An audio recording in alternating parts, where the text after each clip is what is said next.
Hi, this is Joe Polish, and what you're about to hear is I had some special guests where me and Dan Sullivan usually do the 10X Talk recordings, just me and Dan. What we decided to do is invite my good friend Dean Jackson and another very special guest onto these episodes, and we recorded them in the Strategic Coach headquarters. And we're going to actually take these podcasts and also put them on the podcast episode I Love Marketing that I do with Dean Jackson. But just wanted to let you know that you're about to hear some really great conversations, and I hope you find them incredibly useful and incredibly valuable. So now join me, Dean Jackson, Dan Sullivan, and a very special guest, and enjoy what you hear.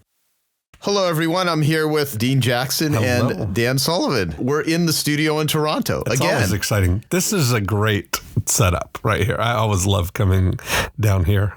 Yeah, of course. I mean, this is it's probably nicer than your bedroom or wherever else you do the podcast and you do it just with me. Exactly right. You probably dress nicer in your typical uniform. No, I'm wearing exactly the same thing. Now, Dean has a uniform where he always wears black shirts, Tommy Bahama shorts, or pants, I guess, when you're ever in an area where there might be a little chilly. Yeah. And your black hat, your famous black hat. That's right. So we're here with the brilliant, My awesome superhero outfit. Well, it's a brand. I mean, there's a Dean Jackson brand. It's right. And you got to stick to it. I mean, once you establish People would be surprised if they saw Batman wearing a different thing every time they ran into him, wouldn't they? Yeah. So that's Dean trying to take over the Batman role. No, I wasn't thinking about it like that. I was thinking about superheroes in general. See, that's the first time we can catch Dean trying to diss me, because usually I'm the one that's... No, Dean is just attaching his brand to another brand, which you highly recommend. So there's nothing wrong with what Dean just said. I mean, it's chapter and verse. It's out of the gospel. Okay, what we're going to talk about today is marketing and selling, and predominantly selling. I want to say a couple things before we do this, because Dan, you created this whole concept called the 3 sales. And before we get into that discussion, most people that think of marketing, well, most people don't think about marketing, or they're completely confused by it.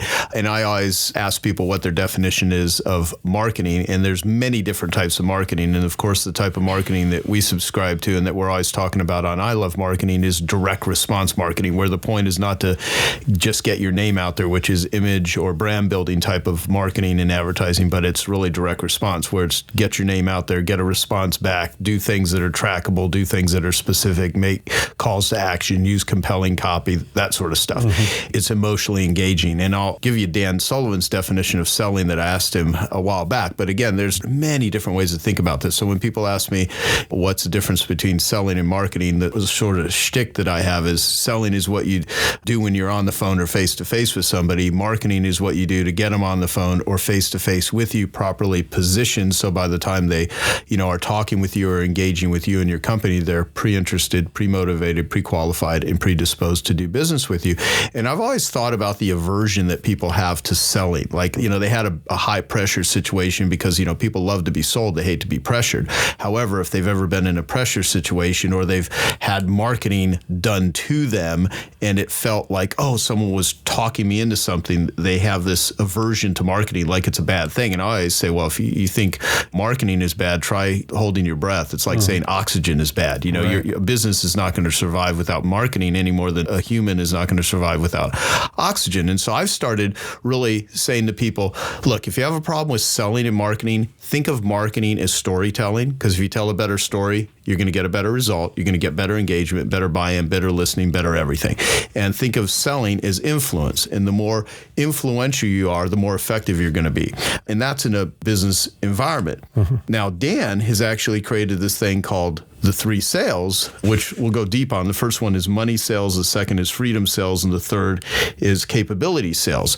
Before we jump into that, is there anything, Dean or Dan, you guys would like to say about how you think of marketing or how you think of selling? And then let's just get into this discussion. And I want to encourage our listeners to take notes, because I think this episode is just going to be jam-packed with usefulness. I think that part of the frustration that I see that people have when they're frustrated with selling or marketing, or they feel they're not good at it, is that they're looking at it as trying to convince somebody to buy their stuff. And being unsuccessful at that is a source of frustration for them. And they keep trying to figure out if they just knew how to sell, that they could convince people to buy their stuff. And you and I, all of us, know when we talk about marketing, about getting in a position where we kind of bookend the process with being crystal clear on who your audience is, and then jumping ahead to seeing what would be a dream come true for them before you even start with the marketing stuff. One of the things we were talking about in my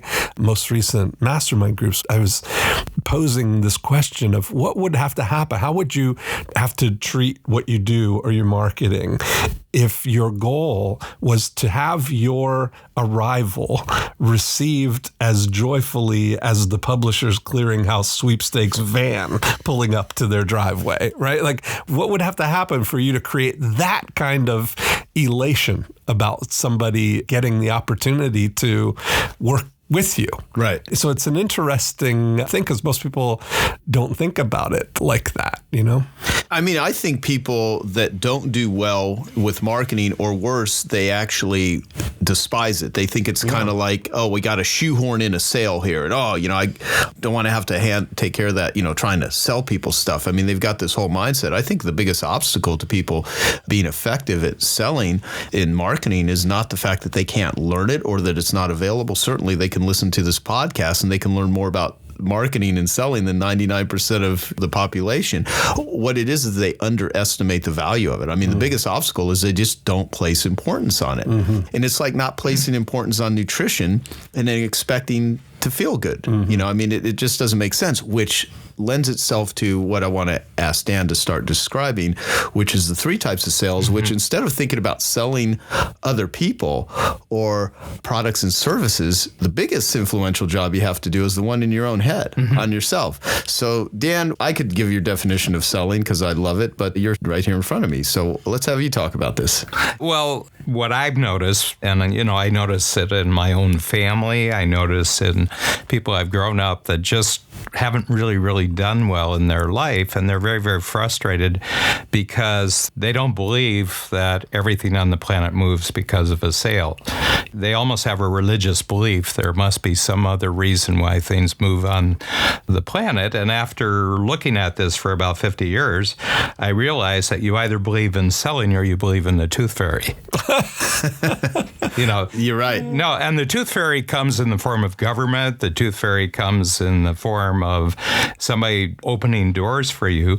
But it's like there's only these two belief systems. It either happens because I have something of great value that I effectively communicate to someone else, where I'm not selling them on something. What I'm doing is setting up the conditions where they sell themselves on a better future. And I've got something that can assist with that. I'm not the total answer to what they want in the future, but I've got part of the piece that would actually help them. Now, you either believe that the world works that way, or you got to believe that there are mysterious forces operating like fairies and angels that actually create the world for you. And I don't see a third possibility here. It's either selling or it's tooth fairy. So having said that, then you have to understand, well, what's actually happening in the sale? And again, I just observed this. I observed this in myself. I've coached 6,000 entrepreneurs myself, and I said, you know, there's two things that happen when you have a great sale, and one of them is intellectual, and the other one is emotional. And so the first thing you have to do is that you have to engage people intellectually in a future desirable result that they don't have now, but if they had it, it would be really good for them. So it's an intellectual engagement. You have to engage their minds. And a lot of people think they can make an intellectual sale. The intellectual sale only sets it up, but then you have to be able to enable them emotionally to commit to deciding and taking the action that'll actually get the future results. So the two things are necessary, but you have to understand it's not happening between you and the other person. It's actually happening between the other person and a future that they're visualizing. And then if they buy into that, they come back and say, well, can you assist me with that? Do you have a product? Do you have a service? Do you have an experience? Do you have something that can assist me? And you're just one of a number of things that they need. But if you're the one who really sells them on their future, then you're the main salesperson. Right. So I remember when I first asked you, Dan, we're in a workshop at Strategic Coach, and I said, Dan, what's your definition of selling? And he didn't even bat an eye. He said to get someone intellectually engaged in a future result that's good for them and get them to emotionally commit to take action to achieve that result. And since then, I've actually shared that, with hundreds of thousands of people, because I talk about it quite a bit, but I've had entire conferences filled up with hundreds of people where I would put that definition, I'd write it out on a flip chart, and I would say, what are the most important words? And people would say, engage and result and emotional. And I'd say, well, the key words is good for them, because you can get people intellectually engaged in a future result and get them to commit to take action that is horrible, like eat this crappy food, watch this pornography, go out and smoke a lot of cigarettes. There's a lot of, that's where people get hung up on good or bad. It's not like marketing is good or bad. Is a hammer good or bad? Well, if you go around beating people with a hammer, that's probably not a good, it's like anything else. It's how you use it. It's your intention behind it. If there's a value creation. And so there's a lot to this. But the point is, if you're a person that has a bigger future, the mechanism of how you're going to reach your bigger future is selling. It's not just selling to other people for monetary reasons. It's for psychological reasons. It's for what it's going to do for you. Because everything that comes out of your mouth, my mouth, anyone's mouth is designed to either attract or repel. And like I've said in that short video, people can type in "is selling evil" into That's Google, great, and it pops up that 3-minute and 50-second video where I'm literally talking about Dan's definition of selling. I say that, you can use it like a gun. You can use it for self-defense. You can use it to rob people. It's all what you're doing. And, if you've ever read a book, gone to a movie, eaten at a restaurant, and told someone about the book, the restaurant, the movie, and you influence them enough to actually go to that restaurant, read that book, go to that movie, which has happened to almost every human being on the planet, then you have successfully made a sale. And people are selling all the time, but they have the biggest problem translating it to the real world, and they label themselves, I don't know how to sell. Well, you're selling all the time. Watch your kids. Your kids are probably selling you. They're doing a great sales job on you, but no one trained them how to do it, right? And so let's talk about the 3 sales, Dan, that you created this process. You have the front stage, which is money sales, and then you have the backstage, which is freedom sales and capability sales. And this, I think, is profound. And I think if people grasp this, it will change the way that they interact with their business and their lives and other human beings. Yeah. Well, my focus is just successful entrepreneurs. Okay. And I start with just why they're successful now, and all of them that I deal with firsthand in Strategic Coach, they got where they are because they're really good salespeople. And one of the crossovers that happens, I say, you're doing it the hard way, and there's another whole realm called marketing. And then I send them to I Love Marketing, and I send them to your program, and I send them to Genius Network, because that's not my realm, but I do get them comfortable with the fact that they're great salespeople. But I say one of the big mistakes that entrepreneurs make is that they start their business as a salesperson, but right away they say, well, I'm going to put away my sales hat and I'm going to put on my manager's hat, or I'm going to put on my research hat. And I said, well, that's the biggest mistake you can make, because regardless, from the moment you start your company until you end up 50 or 60 years later, you should never take off your sales hat. It's just that along the way, as things grow, you're going to make different kinds of sales, and you're going to have other salespeople working with you and for you. So I said, obviously, the first sale you have to make is the money sale, because if you don't have chips, they don't let you come into the casino, and they don't let you stay at the table. Yeah, I'm really valuable, but where are your chips? And chips are cash flow. I always say, if there's a God in the entrepreneurial heaven, the name of that God is cash flow. Right. As long as the 30th of the month tells you that the next month is okay, you're in business, and that's it. So you got to make the money sale, and that has to be structured. And Dean, your marvelous system with the Blueprint Breakthrough just takes them through the money-making system to make sure that there's no gaps in the system, and the repeat business keeps getting better, the renewal business keeps getting better, and the new business, same thing with you, Joe. That's front stage. That kind of sale happens front stage. So one of the models I use in coach is the theater model. And I say, you go to a great play and it's like magic. Okay, but part of the magic is they don't let you see the backstage. They only let you see the front stage. When you go to Disney World, you just see Mickey out there taking photographs. You don't see Mickey 15 minutes later taking off his head and smoking. Right. You know, that's grounds for a lawsuit at Disney World. You know, I mean, kids can have psychotraumatic experience of seeing Mickey with his head off smoking, and Disney's going to get sued for $10 million, and the kid's going to be a mess as a result of that experience. But the thing that's really, really interesting, there's two types of sales. So I'm a salesperson. So when I started Coach, I was the salesperson. But now, if I put all my different sales together, I have 30 different salespeople in the company who are selling either before, during, or after the actual experience.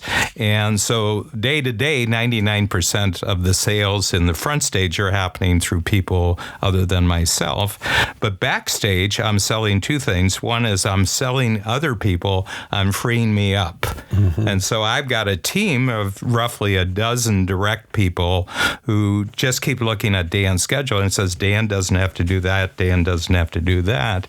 But the way I sold them is I said, if you can free me up, I'm going to show you what this is going to look like 3 years from now and how you're going to be able to grow and you're going to be able to take over whole areas of responsibility. Your income is going to go up, your bonuses are going to go up, and you're going to just be freed up to do what you love doing. So I call that the freedom sale. A lot of people call it delegation. I said it's a crappy word, you know, because it's bureaucratic. It's not. It's freedom.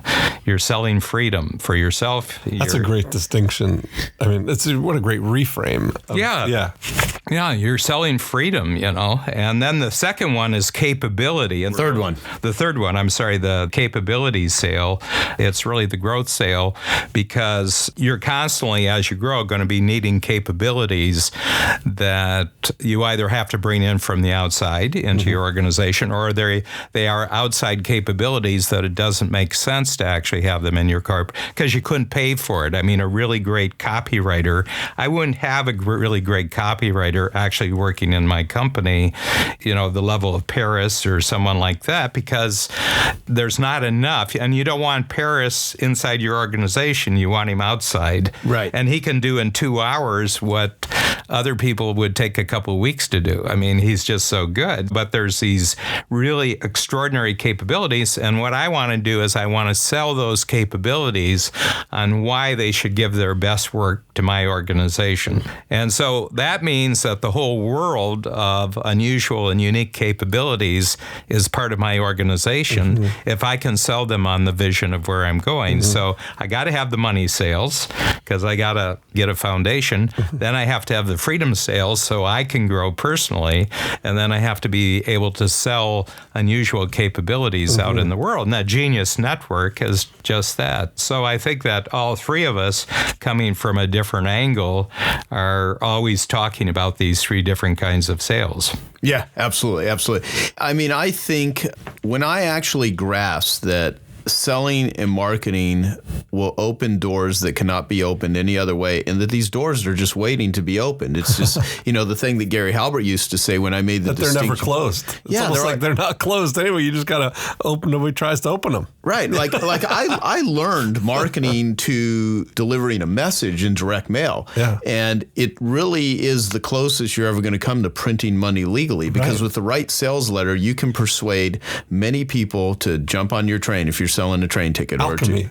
Exactly. Yeah. It really is. And so the key is, how do you sell yourself, Dan, when you wake up in the morning? Like, you get up and you're a person that I always have admired, because out of every book, course, seminar, program, workshop, everything I've ever watched, listened to, I mean, you are the most congruent with your message of anyone that I've ever seen. And of course, I have an advantage because we spend an enormous amount of time together. You just seem to to have not only developed some great tools and some great strategies, but you also have lived them, and you're a convert of your own system. You've transformed yourself. I mean, you've talked, if people don't know the history of you, they can listen to the first episodes we did on 10xtalk.com, and they can hear about, a lot of the stuff in your life. But I mean, you've really learned how to make your life work. And when parts of your life don't work, you've learned how to quickly transform those areas, because you know how to take messes and turn it into raw material to continually create a better future. So how do you sell yourself when you start the day? Yeah, well, you know how when you take an airline flight, they say in case of emergency, who's the person you notify? So at a really bad time in my life, I translated that, in case Dan screws up his life, who do you phone? And I just found out there really wasn't anybody you could phone if I screwed up my life. And that's hard for a lot of people, because ultimately there's no one else except yourself. If you're going to make something of your life, that can never be anyone else's responsibility. It's 100% your responsibility. And I think you have to accept that. But if you take complete responsibility for your life, you also get complete ownership of your life. Anybody else's opinion about how you should run your life, as long as you're willing to be 100% responsibility, that may be interesting information, but it has no bearing on what you're going to do. So you say, how do I get up in the morning? It's actually what I did before I went to bed. So every night by 6 o'clock, I've already sold myself on the following day. So this is what tomorrow is going to be like. This is the purpose of tomorrow. This is the importance of tomorrow. This is the ideal outcome of tomorrow. If I screw up tomorrow, this is the worst that's going to happen. If I do it right, this is the best that's going to happen. And tomorrow night, I'm going to have a checklist of whether that was a great day, and I check it off. But that's got to be finished by mid-afternoon, because between mid-afternoon and 6, I got to create tomorrow. So I got to get tomorrow out of the way by 3 o'clock in the afternoon. And the other thing is that I've learned, don't put unreasonable things down. Actually write down checkpoints that you can actually pull off, because I don't want to carry the list over to the next day. A lot of people, they put down 20 things, but they could only get 5 of them. So I've learned, never make a list you can't accomplish. And the other thing is, if you change your mind about any one of them, you have complete permission to change your mind. So the reason why I think people hate sales, and I think the reason why they're bad at sales, is because they never sold the person who is going to be the salesperson. They've never sold themselves on who they are. They've never sold themselves on their own value, and they've never sold themselves on their future. And when they try to sell, what people are picking up, this is a person who doesn't know himself. This is a person who doesn't think she's very valuable. This is a person who doesn't really have a future. Why would I want to buy that? Right. I see a lot of people, the difference between them when they're confident and not confident is, when they're confident, they look at your shoes while they're talking, rather than their own shoes. And you just see people and they say, well, it's an unfair world. It doesn't work. But you're not sold on yourself. It has nothing to do with the world. Is that you've just never made a commitment to yourself. You've never taken responsibility for yourself. Well, nobody wants to buy that. Yeah. That is interesting. It's almost like you often hear, even Jay Abraham says, people are silently begging to be led. And, it's kind of like what you're saying. What I'm hearing is that people are, when they're not completely sold themselves, they're waiting for somebody else to kind of lead them. But nobody can unless you're completely committed. And the way you actually get to this is when you're truly in a position, when you're looking at someone who is, if you're discouraged, encourage others. I saw that somewhere in the last couple of days. So if you have a friend, everyone listening, if this just hasn't landed for you, if you have a friend or someone that you care about in your life, could be a client, there's a bigger future that you can see and they can't see it. And they're maybe going to be in some trouble, or something bad's going to happen if you don't persuade them into a bigger future that's good for them. So you have to get them intellectually, emotionally engaged. And this is something I learned from Dan. Who are you being when you're in a situation like that? You're typically a good listener. You're empathetic. You're sharing. You're caring. You're persuading. I mean, you're doing what needs to be done in order to get someone out of that mess. And if you're doing it with good intentions, all these wonderful, great characteristics present themselves because of that. So the pressure to do something and make that sale actually allows you to intensify all of these wonderful qualities and to exhibit them. And so when I've asked audiences, who are you being? Who's the best of you that expresses itself in that situation? They list out literally dozens and dozens of all these great qualities. And then I say to everyone, well, if all of these great qualities come out of you when you're in a position of selling, then how often should you be selling? And it takes usually a little while, but someone will finally say all the time. Right. Exactly. I mean, your life needs to be one of that. Yeah. It's just how it's used. It's a great thing. And so to kind of wrap up, Dan, you have this whole sort of thinking about other people's bad news is your good news. And money is made by transforming bad news into good news. And I also think that takes it to a much personal level too. And so you say in the beginning of an entrepreneur's career, there's two things they need. They need ignorance and courage.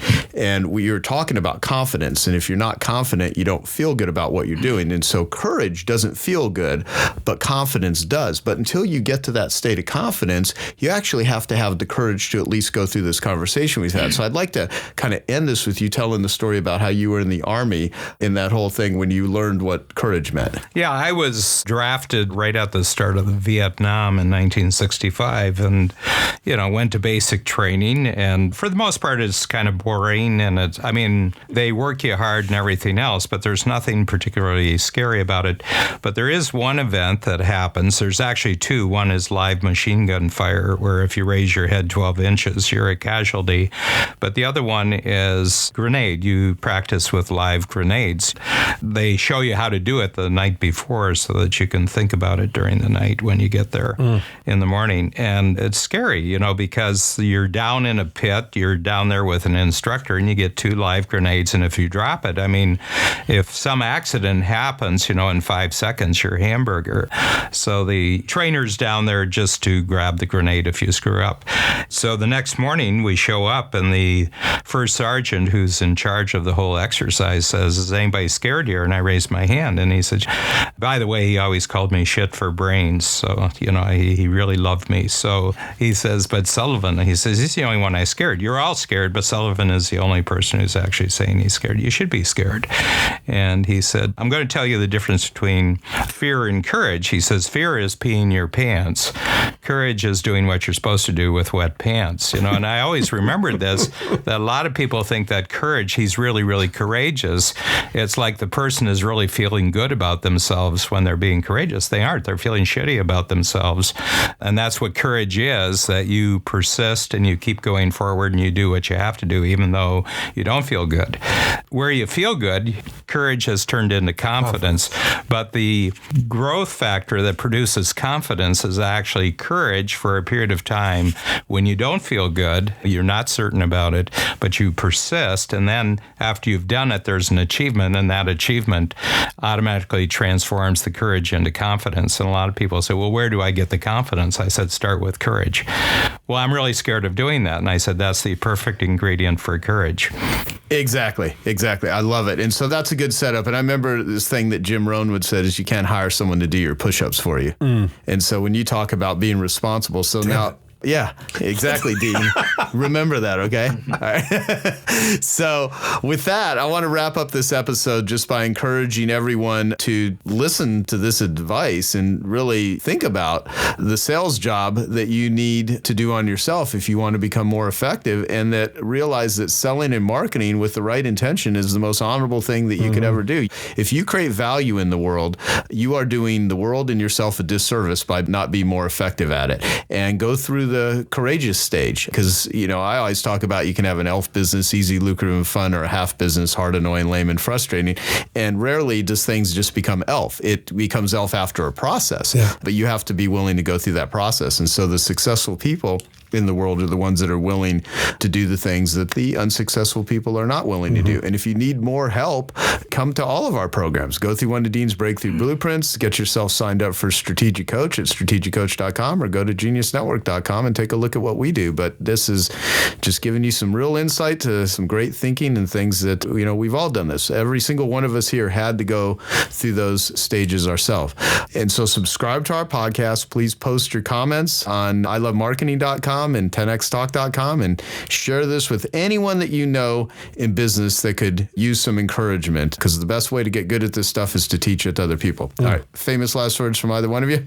Well, I think this whole thing about confidence, about feeling good about what you're doing and knowing that, I think it's a good exercise to think that question is, what would have to change in the way that you deliver your result if your goal was to make your arrival feel like the Publishers Clearinghouse Sweepstakes Prize Patrol van arriving at somebody's mailbox or their inbox or their office. Just that exercise changes the way you think about it, because then you have to take their perspective. You have to take that you're getting them intellectually involved in a brighter future that's good for them from their perspective. Yeah, and mine is that, life is a choice between two things. It's either selling or it's the tooth fairy. Right. So if you want to opt for the tooth fairy, that's your prerogative, but we're just here to serve. There you go. Okay, we're just here to help. So awesome. I love it. Thank you both. And thanks everyone for listening. Again, give us your comments and feedback and have yourselves a wonderful day. And that's send us your checks. Yeah, exactly. Yeah. And that's totally based on you, because if you decide not to have a good day, you just sold yourself on having a crappy day. So perfect. Awesome. See ya next time.